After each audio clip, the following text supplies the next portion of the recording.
बिस्मिल्लाहिर्रहमानिर्रहीम। बेटा हमारा लास्ट चैप्टर नंबर 1 कंप्लीट हो चुका था। आज हम चैप्टर नंबर 2 स्टार्ट करेंगे। चैप्टर नंबर 2 है काइनेमेटिक्स। तो सबसे पहले काइनेमेटिक्स को समझते हैं। जैसे कि हमने पहले चैप्टर में डिफरेंट ब्रांचेज ऑफ फिज़िक्स पढ़ी हैं। तो बेटा डिफरेंट ब्रांचेज ऑफ फिज़िक्स जो हैं उन पर हर एक ब्रांच पर एक एक चैप्टर है। कुछ आप 9th में पढ़ेंगे, कुछ 10th में पढ़ेंगे। आज हमने काइनेमेटिक्स को डिस्कस करना है। काइनेमेटिक्स क्या होता है? सबसे पहले हम काइनेमेटिक्स की डेफिनेशन पढ़ते हैं। Kinematics is the study of the motion of object without discussing the cause of motion. Kinematics से मुराद है बेटा हम just motion of objects discuss करेंगे, उसकी काज यानी कि उसकी मोशन की वजह को डिस्कस नहीं करेंगे इस चैप्टर में। जैसे कि एग्जांपल देता हूँ कि अगर गाड़ी चलती है तो गाड़ी पेट्रोल से चलती है। तो बेसिक रीज़न पेट्रोल बनता है क्योंकि पेट्रोल जो है वो कंबर्शन होती है। कंबर्शन के बाद इंजन वर्क करता है और गाड़ी मूव करती है। गाड़ी मोशन में आती है तो बेसिक रीज़न जो है वो आपका पेट्रोल बनता है। डीजल गाड़ी है तो डीजल, इलेक्ट्रिक गाड़ी है तो इलेक्ट्रिसिटी। लेकिन मोशन में आने के लिए इसे एनर्जी सोर्स की ज़रूरत होती है। तो एनर्जी सोर्स इसकी काज बनती है। इस चैप्टर में हम कॉज को डिस्कस नहीं करेंगे, जस्ट मोशन को डिस्कस करेंगे कि किसी भी ऑब्जेक्ट का मोशन किस तरह होता है। लीनियर है, रेक्टेंगुलर है, क्या वह दायरे में घूम रहा है, या सीधी पाथ पे मूव कर रहा है, या फिर वो सर्कुलर मूव कर रहा है, या फिर अप एंड डाउन, या फिर बटरफ्लाई की तरह जिगजैग मूव कर रहा है। इस तरह के मोशन को डिस्कस करेंगे इस चैप्टर के अंदर। तो सबसे पहले काइनेमेटिक्स की definition. Kinematics is the study of motion of object without discussing it's cause. सबसे पहले बेटा रेस्ट और मोशन है।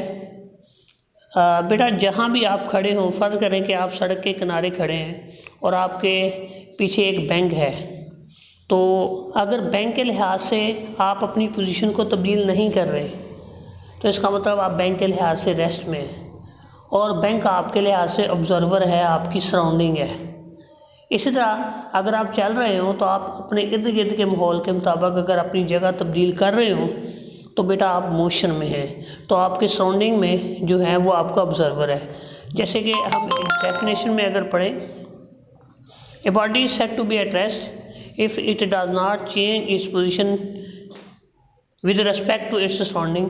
अगर कोई शख्स या अगर कोई ऑब्जेक्ट या कोई बॉडी अपने इर्द गिर्द के लिहाज से यानी कि अपनी सराउंडिंग के लिहाज से अपनी जगह को तब्दील ना करे तो वो रेस्ट में होती है, और अगर वो अपनी पोजीशन को तब्दील करे तो वो मोशन में होती है। जैसे कि डेफिनेशन में लिखा हुआ है, a body is said to be in motion if it change its position with respect to its surrounding. अब इसको हम एक ही एग्जांपल से क्लैरिफाई करते हैं। जैसे कि एक बस है, बस में पैसेंजर अपनी अपनी सीट्स पर बैठे हैं। अब अगर सराउंडिंग के लिहाज से बस के पैसेंजर देखें तो बस मोशन में है और बस चल रही है, तो सराउंडिंग के लिहाज से पोजीशन चेंज हो रही है क्योंकि हम बस के अंदर हैं तो हम बस का हिस्सा होते हैं। तो बस सराउंडिंग के लिहाज से अपनी पोजीशन तब्दील कर रही है, इसका मतलब तो बस मोशन में। लेकिन बस के अंदर बैठे हुए तमाम के तमाम पैसेंजर एक दूसरे के लिहाज से रेस्ट में हैं क्योंकि वो अपनी अपनी सीट्स पर फिक्स बैठे हुए हैं। वो एक दूसरे के लिहाज से अपनी पोजीशन तब्दील नहीं कर रहे। इस तरह हमें एक एग्जांपल से दोनों समझने में आसानी हुई कि अगर बस चल रही है तो बस सराउंडिंग के लिहाज से और हम भी बाहर के लिहाज से मोशन में हैं, लेकिन बस के अंदर के लिहाज से हम दोनों जो हैं वो रेस्ट की हालत में होंगे। क्यों?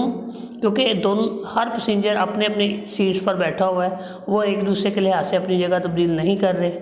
तो इस तरह वो आपस में एक दूसरे के लिहाज से रेस्ट में होंगे, लेकिन पूरी की पूरी बस बाहर की सराउंडिंग के लिहाज से मोशन में होंगी और हम भी मोशन में होंगे बाहर के लिहाज से क्योंकि हम पार्ट ऑफ बस बन चुके होते हैं। तो इस तरह हमें दोनों एग्जांपल समझ आ गई। आज के लिए इतना ही। अल्लाह हाफिज़।